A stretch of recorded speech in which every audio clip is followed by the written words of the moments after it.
I don't know exactly why it is, but it seems that people are much more likely to order delivery pizza when it's stormy outside. Snowstorms, thunderstorms, it doesn't really matter. I often joke that they make bets to see if the delivery drivers have a wreck or something in the bad weather. By far the weirdest delivery I ever had to make, though, happened during one of the nastiest thunderstorms I'd ever experienced. It was completely dark outside, except for when the white lightning lit up the entire sky. The outside winds had to be a good 40 miles per hour. At one point, I got an order for a pizza to be delivered to an address I had never been to before. I even remember the exact order to this day: 2 large half pepperoni, half mushrooms with black olives. When I walked out to my car with the box, the wind almost decided to take the pizza and deliver it for me. It was an extremely difficult drive. With the rain and the wind, the wipers were on full speed, and I still had nearly zero visibility. It took all my focus to keep driving straight. To make matters worse though, when I finally arrived at the address of the house was completely dark. Now, this story happened in the 80s, before everyone paid for their pizza online. I quickly expected it to be a prank. You know, call the pizza delivery driver to go out in nasty weather to a random address. As I pulled into the driveway though, I noticed someone was out on the porch in the darkness, rocking back and forth in a rocking chair. I found this quite odd. I left my car lights on and stepped out of the car. I suppose the lights were a bad idea, really. I ran up onto the porch to get out of the rain. It was only as I was wiping the rain out of my eyes that I realized this was not a real person sitting in this rocking chair. It was like a Halloween dummy or some sort of crypt keeper looking character. That was only rocking because of the fierce winds. There was a sign tied to it that said to bring the pizza around back. I wasn't about to do that though. Instead, I walked over to the door and knocked on it. There was no answer, so I knocked again, louder this time. Still no answer. I was about to knock for a third and final time when out of the corner of my eye, I saw someone peek around the corner of the house. Come on, bring the pizza around back. They disappeared out of sight once again, behind the side of the house. There were no lights at all, other than from my car. I honestly stood there with a dumb look on my face before deciding what to do. Just as I was about to make a decision though, I saw a hand wrap around and tap on the side of the house. Looking back, they beckoned me to them. This was way too weird. It was like something right out of a horror film. I took the pizza and hurried back to my car. I slammed the door. Right when I began to pull out, 4 huge guys rushed out from the side of the house. "Hey, he's leaving!" one of them yelled. They came rushing towards the car. I was already in though, and this was not a horror movie, so I was able to start the car and pull away from them quite easily. I heard a crashing sound as I was leaving though. Something hit my back window and shattered it in. I put the pedal to the metal and got out of there as fast as I could. My initial thoughts had been that this was a prank. However, I thought differently when they broke my back window. I reported the event to the police. Apparently, an old senior couple was supposed to live in that house, but they were currently on vacation. The house had not been broken into either. I'll never really know what those guys were up to for sure, and maybe it's better that way.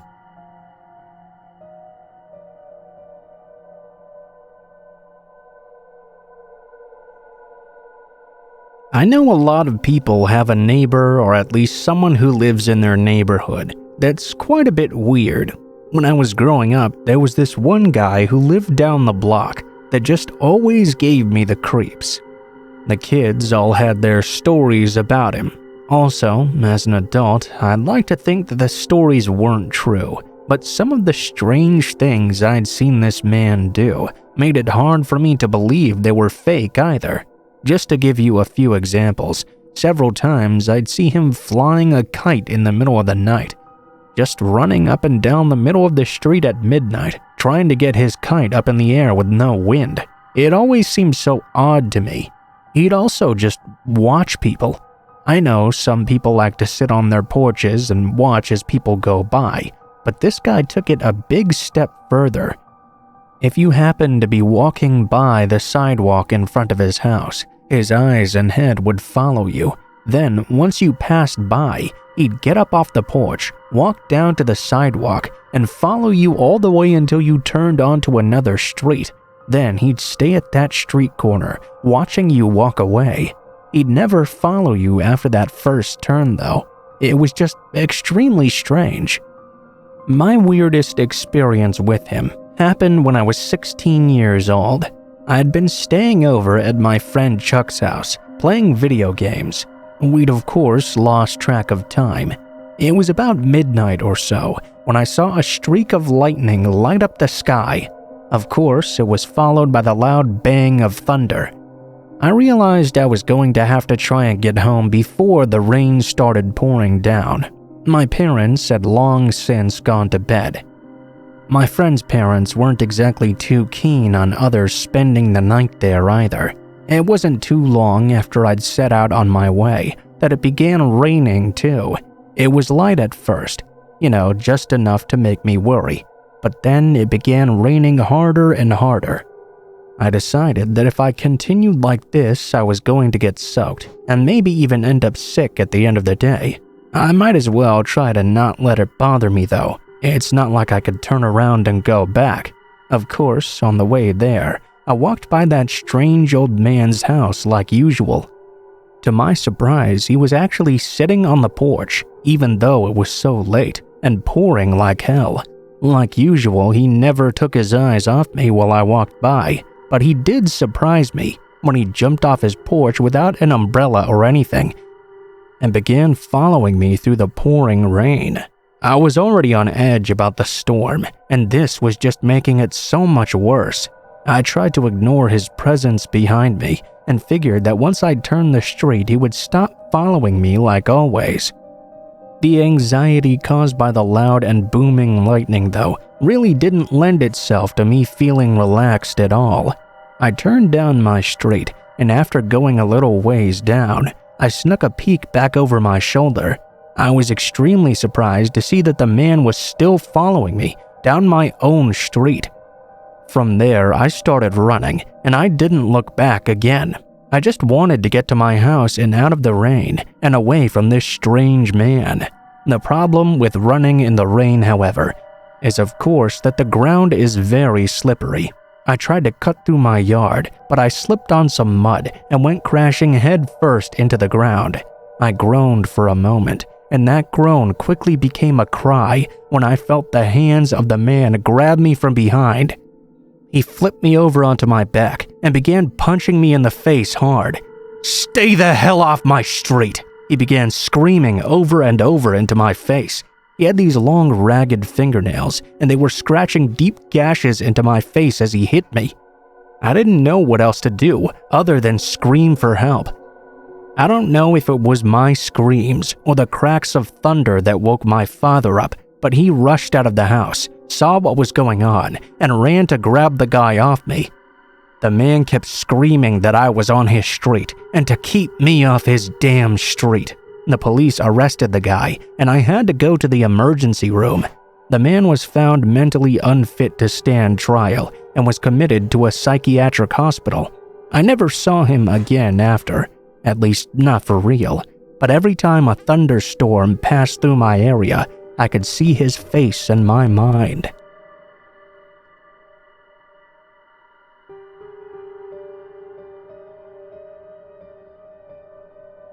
I was listening to some scary stories about drives down country roads, and I decided to share mine as well.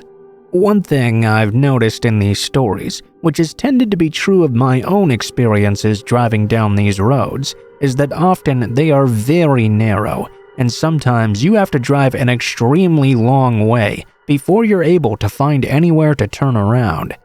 Some rural roads I've been on have gone on for miles without coming to a driveway or any other turning point. I doubt that people who've not experienced driving on these roads would likely even believe that they exist. However, I've lived in areas where the dirt roads wind almost endlessly up into the hills. I had my own scary experience when I was just 13 years old. Yeah, I know what you're thinking right now. Why would a 13-year-old be driving a car in the first place? But where I grew up, that wasn't unusual. This was in the early 1970s. I'll tell you that my mom learned to drive when she was just 11. You weren't exactly going to come across police in waiting on these types of roads. So why did the driver's license even really matter, especially when there weren't going to be other people around on the road usually anyway? The police and everyone basically knew around here, but they weren't too likely to give you a ticket.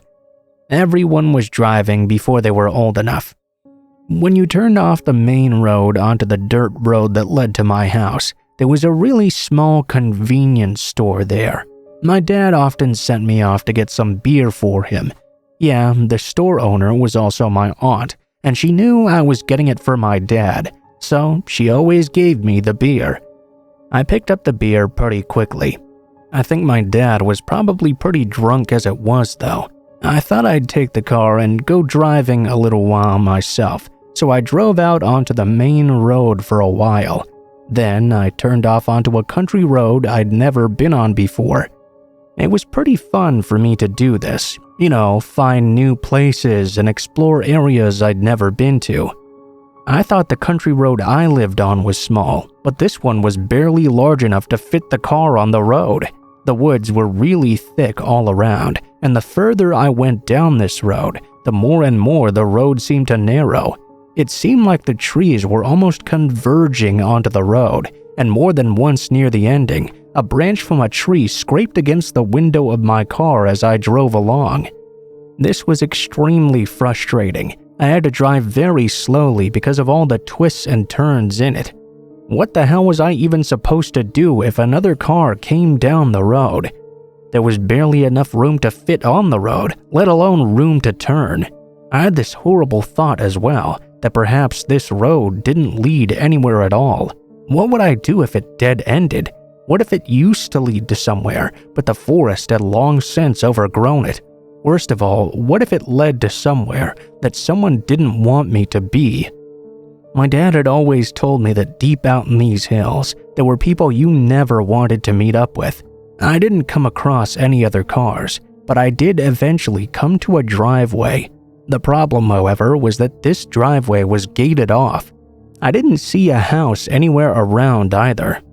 I guess this could have just been a side road that led off to somewhere out on the hill, but it was either continue driving down the road I was already on, or find some way to use this driveway/side road to turn around. I nervously got out of the car. The gate was not locked, but it did have a bolt in it. I undid the bolt and opened the gate up. I kept looking around me, trying to see if anyone else was around. If they discovered what I was doing, who knows what would happen. I was getting into my car and turned around. I got my car out of the gate. I guess I should have just gone straight home, but I felt that I should at least go out and close it behind me. My car was now facing the opposite direction, so the only light I had to see by was my tail lights. I still felt obligated to shut it though. I got out and went over to close this gate. When I wrapped my hand around the bars though, I heard the unmistakable sound of a shotgun cocking. I had fired enough of them to know what that sounded like. I looked up, and by the meager red light of my taillights, I noticed someone standing not too far away. The red light made them look extremely intimidating, and they were definitely holding a gun. I watched them lower the gun and point it right at me.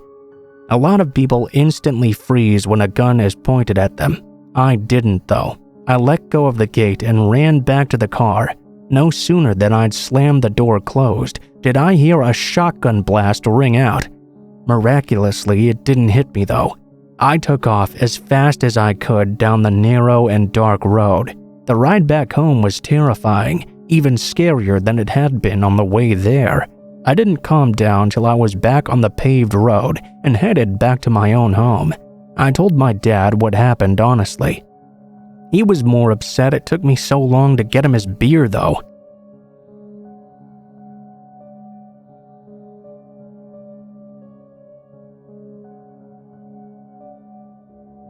I grew up out in the country. My family was from a really low-income area, and most of us were on welfare. We had food stamps too. Even when I was young, so many of my relatives were always not working. It really wasn't until I was much older, but I realized it was normal for people to actually have a job. The world's a much different place now. I started chewing tobacco and even drinking beer around the age of 14. It didn't seem that weird to me because everyone else was doing it too. I also started hanging out at my friends' houses and doing the same there. A lot of times I hung out at my friend Brandon's house. He lived out on the same ridge as I did. My mom had given me a ride to his place on this particular night, but it wasn't unusual for me to walk back and forth. It was easily a 5-mile walk through the hills, along a gravel road. I'd walked it both in the day and in the night. This happened on a night where me and my buddies were all hanging out at Brandon's house in his basement, drinking beer and playing video games. Of course, back then it was the Atari 2600. I actually ended up getting pretty damn drunk that night, and that was my downfall. Actually, normally I would get drunk, pass out, and then go home the next day. But on this night, me and Brandon got into a stupid drunken fight. I got angry at him and stormed out of his house at 2 a.m. Being drunk, I stayed angry for quite a while as well. By the time I'd finally begun to get over it though, I was too embarrassed to just go back to his house. I decided the best thing to do was continue walking home. It was a pretty hot summer night. Thank God the wind was blowing really hard. It probably kept me from working up too much of sweat and overheating that night. It might have been the alcohol or something, but I was getting a bit nervous for some reason as I was walking home. It was a really creepy night, like something from a movie. The sky was overcast, but there was a full moon, and the clouds were moving fast. They'd cover and uncover the moon quickly. Most houses on the ridge were set on the hills. They were all dark when I came by them. There were also some older abandoned small buildings closer to the road. If you've ever driven down an old country road, you've probably seen a rather degraded small building. I was approaching one of them. It was a few yards off the road, a building I'd seen and passed by many times without incident. Only this time there was something different. There was a light on inside it. I had just seen the light on in the house, and it made me extremely apprehensive as I was walking down the road. If someone was inside doing something in that house, they were close enough by the road to see me walking by. It was near 3 a.m. by that time. I couldn't imagine what they were doing in this abandoned building in the middle of the country. I couldn't imagine it was anything good either. I tried to walk further to the far side of the road and did my best to hide away in the darkness, walking quietly past the building. I really didn't want to get the attention of the person in that shack. I was quite curious about what may have been going on inside though. As the shack got closer and closer, I still couldn't make out anyone inside the building from where I was. I'd actually walked off the side of the road now, into the grass to slightly conceal myself. I kept on glancing passing by. I saw movement in the building. I was about to get a closer look when I heard the most horrifying and blood-curdling scream I'd ever heard in my entire life. It nearly knocked me off my feet in surprise. Then I saw two of the biggest, scariest-looking country boys I'd ever seen.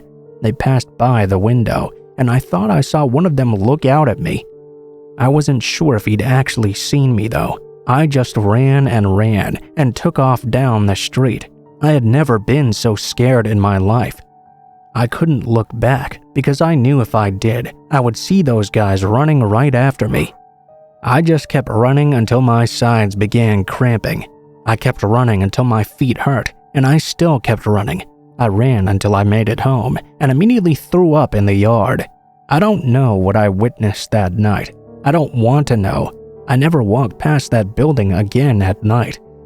I did walk past it during the day. Several times I wanted to go inside and see if anything was still in there, but I never did. I was too scared and horrified of what I might find.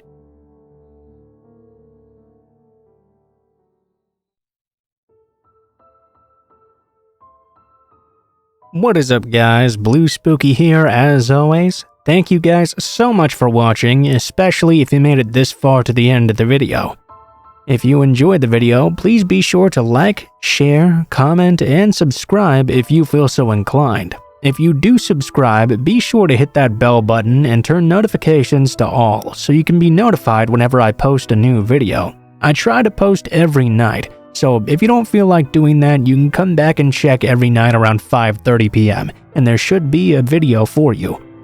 If you guys have any criticism or any thoughts on the stories therein or anything like that, please be sure to leave a comment. I always make sure to read every comment. Even though I can't always respond to them, I do read each and every one and I do enjoy them, so please continue to leave your guys' comments. If you'd like to send in your own story for me to read, please be sure to check in the description below the video. It will have links to my Twitter, Gmail, and Facebook accounts. Send me a message on any of those and I'll try to read your story as soon as possible. If you do decide to send a story in, please be sure to include the tagline, what the name of the story is, what the type of the story is if it has one, and how you'd like to be credited in the description of the video the story appears in. And of course, there's a link to my friend Killer Orange Cat's channel in the description. He lets me use some of his stories in my videos, so if you could be so kind, please be sure to check him out as well, as he's also a good scary story narrator. Overall though, guys, I think that's pretty much it for now, so thank you guys so much for watching, and I hope you guys have a great day.